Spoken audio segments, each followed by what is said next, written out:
చాలా వరకు చేయరు. ప్రార్థన చేస్తే మంచిదని తెలుసు, కానీ ప్రార్థన చేయరు. ఊరికే ప్రసంగాలు వింటూనే ఉంటాం. వినువారు మాత్రమే ఉండి మిమ్మల్ని మీరు మోసపుచ్చుకోవద్దన్నాడు. 26వ వచనం అంటుంది, ఈ నా మాటలు విన్నారు. వినే వాళ్ళందరూ క్రైస్తవులే. వాటి చొప్పున చేయని ప్రతివాడు, చేయకుండా ఉండేవాళ్ళు కూడా క్రైస్తవుల్లో చాలా మంది ఉన్నారు. వారు ఎలా ఉంటారంటే, ఇసుక మీద తన ఇల్లు కట్టుకుని బుద్ధిహీనుడు పోలి ఉండను. అంటే బుద్ధి లేకుండా జీవిస్తున్న క్రైస్తవుడుగా వారికి దేవుడు ఇచ్చిన బోధను అనుసరించకుండా ఉన్నారు. అప్పుడు వారి పరిస్థితి ఏం జరిగింది? వారికి జరగేటువంటి పరిస్థితులు ఎలా ఉంటాయి? 27వ వచనం, వాన కురిసెను, వరదలు వచ్చెను, గాలి విసిరి ఇంటి మీద కొట్టిన. 3 ఆ బండ మీద ఇంటి మీద కొట్టాయి, అలాగే ఇసుక మీద కట్టబడిన ఇంటి మీద కూడా 3 విషయాలు వచ్చాయి. ఎటువంటి భేదం లేదు. 2 ఇళ్ల మీదకి వానలు వచ్చాయి, 2 ఇళ్ల మీదకి వరదలు వచ్చాయి, 2 ఇళ్ల మీదకి గాలి విసిరి కొట్టాయి. అప్పుడు అది కూలబడిన, అంటే అది కూలిపోయింది. దాని పాటు గొప్పదని చెప్పాను. ఇప్పుడు 2 ఇళ్ళు కనిపిస్తున్నాయి. 2 రకాలైన క్రైస్తవులు కనిపిస్తున్నారు. ఈ 2 రకాలైన క్రైస్తవులు ఎవరు అంటే, బుద్ధిమంతులైన క్రైస్తవులు, బుద్ధిహీనులైన క్రైస్తవులు. అదేమిటి బుద్ధిమంతులు, బుద్ధిహీనులు? బుద్ధిమంతుడు ఏం చేస్తాడు అంటే, ఈ బుద్ధి లేకుండా పోవడానికి రెండింటి మధ్యలో ఉన్న ఈ తారతమ్యం ఏంటి? బుద్ధి గల వారు ఏం చేశారు, బుద్ధి లేని వారు ఏం చేశారు? ఇద్దరు వాక్యం విన్నారండి, అందరూ వాక్యం విన్నారు. అయితే ఒకరు విన్న వాక్యాన్ని పాటించారు, విన్న వాక్యాన్ని అనుసరించడానికి ప్రయత్నం చేశారు, పాటించే శక్తిని మనం అడిగారు. ప్రార్థన చేయమన్నాడు ప్రభు. అప్పుడు ప్రార్థన చేయడం విన్న తర్వాత ప్రార్థించారు. దేవుని దగ్గర మొరపెట్టాం, ప్రార్థన చేయాలి. అలా కాకుండా పక్కనున్న బుద్ధిహీనుడు అనేటువంటి క్రైస్తవుడు ఎవరంటే, వింటాడు కానీ చేయడు. ప్రార్థన చేయాలని తెలుసు కానీ ప్రార్థనలో పాల్గొనరు.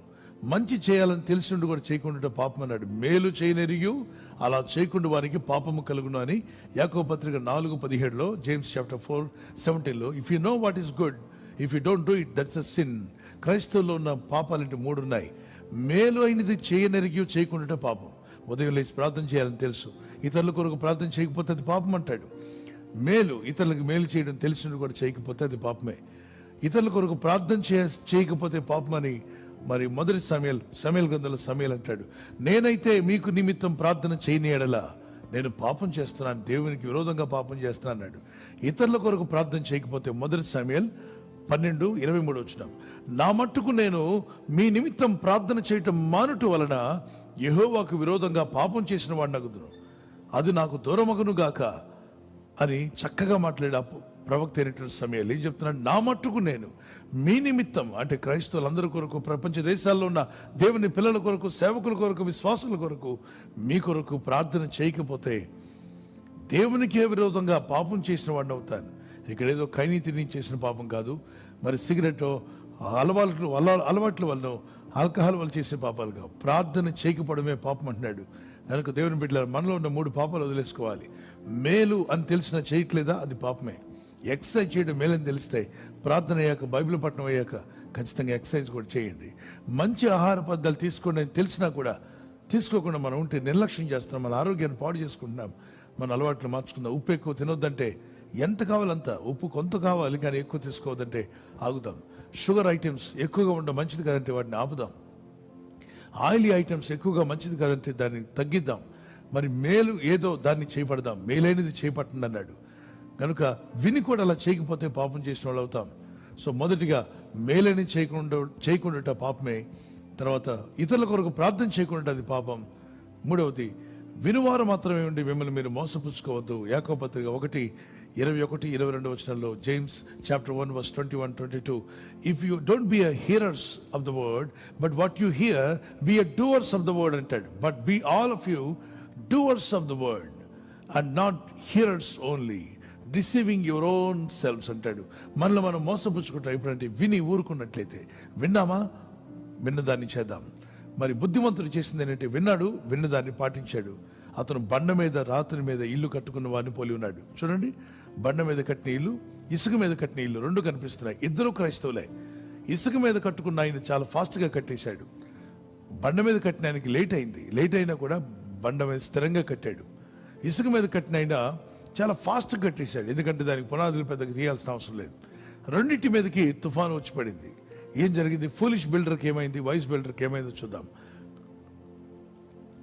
పునాది సరిగా లేకుండా కట్టిన ఇళ్ళన్నీ కూడా అప్పటి వరకు ఇల్లే, కానీ ఆ గాలి తుఫాను దాని మీదకి వచ్చి కొట్టినప్పుడు ఆ ల్యాండ్ స్లైడింగ్ వల్ల తడిపోయి ఇల్లు మొత్తం పునాదులతో సహా లేచి గాలిలో కొట్టుకుపోయింది. అటువంటి పరిస్థితి రావద్దు అంటే శోధనలు వస్తాయి. ఇబ్బందులు వస్తాయి. మన ఆత్మీయ జీవితానికి రకరకాల శ్రమ, కష్టాలు, బాధలు ఈ లోకంలో దుష్టుడైన అపవాది తీసుకొస్తూ ఉంటాడు. అటువంటి టైంలో మన ఆత్మీయ జీవితం స్థిరంగా ఉండాలి, బలంగా ఉండాలి.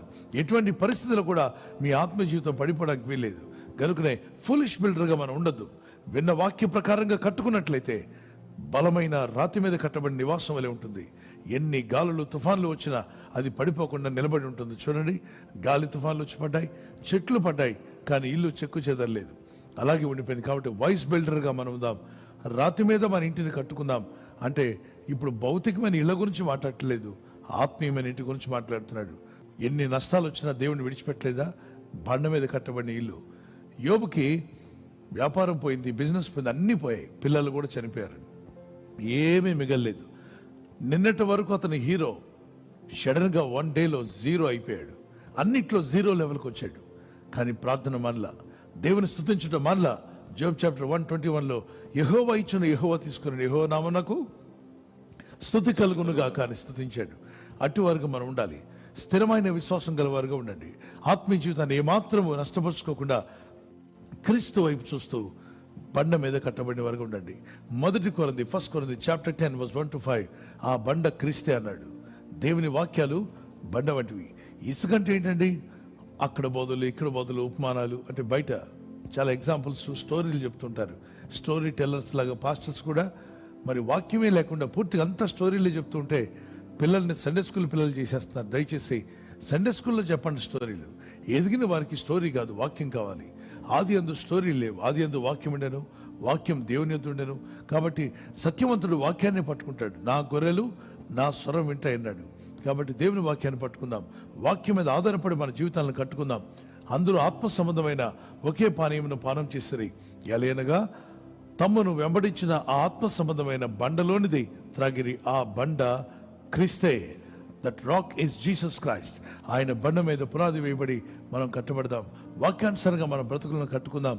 ప్రభు రాకడకు సిద్ధపడదాం. విని ఊరుకోవద్దు, దాన్ని పాటించడానికి ప్రయత్నం చేద్దాం. దేవుని బిడ్డలారా, మీ జీవితాలు స్థిరంగా ఉండాలని నేను ఆశపడతాను. క్రీస్తు యేసునందున్న మీ విశ్వాసము నిలకడగా ఉండాలి. ఎవరు దాన్ని ముట్టడానికి వీల్లేదు. చెక్కు చెదరకుండా ప్రభు మిమ్మల్ని కాపాడగల శక్తివంతుడు. ఎటువంటి ఇబ్బందులు వచ్చినా మీరు జయిస్తారు అనండి. నేను జయిస్తాను అని చెప్పండి. క్రీస్తు యేసునందు నేను జయిస్తాను. ఎటువంటి శోధనలు వచ్చినా జయిస్తాను. ఎటువంటి ఇబ్బందులు, కష్టాలు వచ్చినా జయిస్తాను. వాన వచ్చి ఆ ఇంటి మీద కొట్టినా, గాలి వచ్చి ఆ ఇంటి మీద కొట్టినా, మరి ఎటువంటి ఇబ్బంది కలిగినా యేసు నామములో మీరు జయిస్తారు. జయించే కుటుంబంగా, జయించే ఇల్లుగా, జయించే ఆత్మీయ జీవితాన్ని ప్రభు మీకు దయచేస్తున్నందుకు ప్రభు నా జీవితం అలా ఉండాలి. నేను మానసికంగా మనుషులు చెప్పే ఐడియాలతో కాదు నాయన, వాక్యానుసారంగా నేను కట్టబడాలి నా జీవితం అన్నవారు. కనుక సాక్ష్యం లేని జీవితం, ఇసుక మీద కట్టుకున్న క్రైస్తవ జీవితం, పాస్టర్లైన, విశ్వాసులైన, సేవకులైన మదిలో దేవుని వాక్యం ఉండాలి, గదిలో ప్రార్థన ఉండాలి, వీధిలో సాక్ష్యం ఉండాలి. సాక్ష్యం లేని క్రైస్తవుడు, సేవకుడైన, విశ్వాసి అయిన ఇసుక మీద ఆత్మీయ ఇంటిని, సంఘాన్ని కట్టుకుంటున్నాడు. కాబట్టి ఇసుక మీద కట్టుకునే వారిగా కాకుండా ఒక బలమైన రాతి మీద కట్టుకునే వారిగా ఉందాం. మరి ఆయన నమ్ముకుంటే మన కార్యం నెరవేరుస్తాడు. ప్రభా, ఈ వాగ్దానం నా పాటు నెరవేర్చు, నేను నమ్ముకుంటున్నాను, నీవు ఇచ్చిన వాక్యానుసారంగా నేను జీవించాలని ఆశపడుతున్నాను అన్నవారు మీ కుడి చేతిని ప్రభు పెట్టండి, ఒక చేతిని గుండె మీద పెట్టుకోండి. Let's pray with all your heart. కళ్ళు మూసుకొని బిగ్గరగా ప్రార్థన చేద్దాం. యేసు నామములో ప్రార్థిస్తున్నాం తండ్రి. అవును ప్రభా, lord make me a wise builder.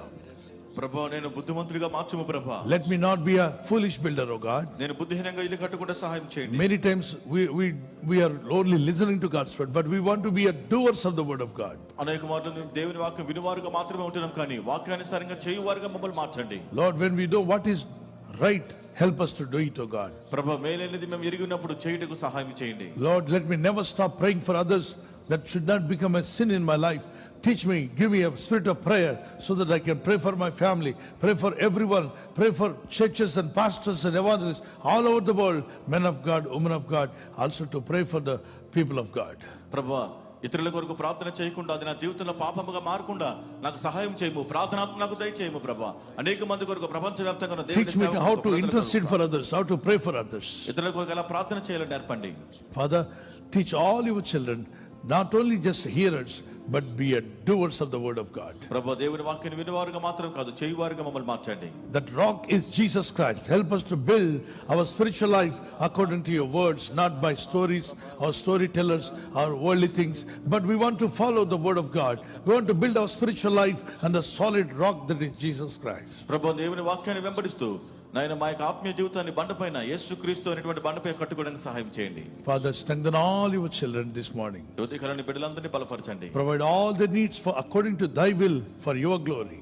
నీ చిత్తానుసారంగా వారి అవసరాలన్నీ కూడా తీర్చమని అడుగుతున్నాను. Heal every sick person in Jesus' name. అనారోగ్యంతో ఉన్న వారందరినీ స్వస్థపరచండి. If you have pain or sickness in your body, just keep one hand over there. శరీరంలో బాధ ఉన్న వారు అక్కడకు చేయి ఉంచుకునండి. Total body, if you are feigning or the pain or fever, just keep one hand on your head. శరీరం అంతా కూడా నొప్పులతో జ్వరంతో బాధపడుతున్న వారు Thank you, Lord, for blessing spiritually. ఆత్మీయంగా దీవించినందుకు స్తోత్రం. Thank you, Lord, for blessing them mentally, give them sound mind. మానసికంగా నెమ్మది దయచేయమని అడుగుచున్నాం. And I pray that let there be peace in their family. కుటుంబంలో సమాధానం దయచేయమని Now I అడుగుచున్నాం. pray for the physical body. Let them receive instant healing in the name of Jesus. యేసు నామములో శరీరమునకు ఇప్పుడే స్వస్థత కలుగునట్లు ప్రార్థిస్తున్నాం. Every pain, sickness, or body pains or fever be healed in the name of Jesus. ప్రతి విధమైన బాధ అయినా జ్వరమైన యేసు నామములో స్వస్థత కలుగునుగా. Receive your healing, my brother and me sister. స్వస్థత పొందుకోనండి సహోదరులారా. Receive your healing in Jesus' name. యేసు నామములో మీ స్వస్థత పొందండి. Lord, give them spiritual breakthrough, financial breakthrough, and every day help us to continue praying like this, oh God. ప్రభు ఆత్మీయంగాను ఆర్థికంగాను ఆశీర్వదించండి. అనుదినం ఈ విధంగా ప్రార్థించే కృప దయచేయండి. Jesus' mighty name I pray. యేసు నామములో ప్రార్థిస్తున్నాం తండ్రి. యేసు ఉన్నత నామములో అడిగి వేడుకుంటున్నాను నా పరలోకపు తండ్రి, ఆమేన్.